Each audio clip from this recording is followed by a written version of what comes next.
Hi guys, welcome back to my channel, Edmund Mindaros, and for today's quick tutorial, and I'm going to show you guys on how to resolve if your wireless display is not working properly on your Windows 11 or Windows 10 computer. Alright, so without further ado, and let's go ahead. Ang next step ay dito lang sa Start menu, so right-click ka lang, and then select mo lang dito yung Device Manager.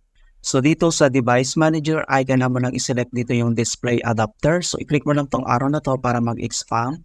And then next ay kailangan mo lang select dito yung pinakauna, ito yung Intel Graphics. So select mo lang yan and then kailangan mo lang mag-right click.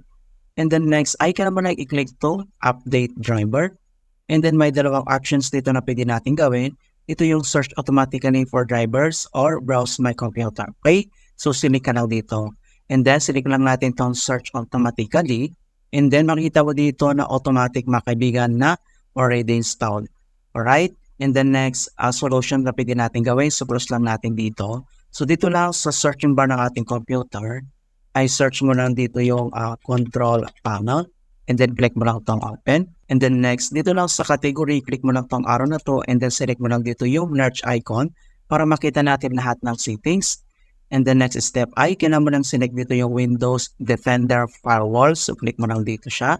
And then dito sa Windows Defender Firewall and then next, kailangan mo lang select dito yung Allow and Off or Features through Windows Defender Firewall. So, i-click mo lang dito. And then makita mo dito mga kaibigan ang kanyang settings. Alright? So, scroll down lang tayo and then hanapin natin yung wireless display. Okay? So, scroll down. And then ito na siya. Alright, so dito sa wireless display, and then click mo lang tong change settings. So dapat dito sa wireless display ay naka-private or public siya. So i-check mo lang tong box. Alright, so dito rin yung box dito ay kailangan mo lang i-check. And then next ay kailangan mo lang i-click to okay. Alright, so ganoon lang po kasimple kung paano natin i-fix ang wireless display not working properly on your Windows 11 or Windows 10 computer.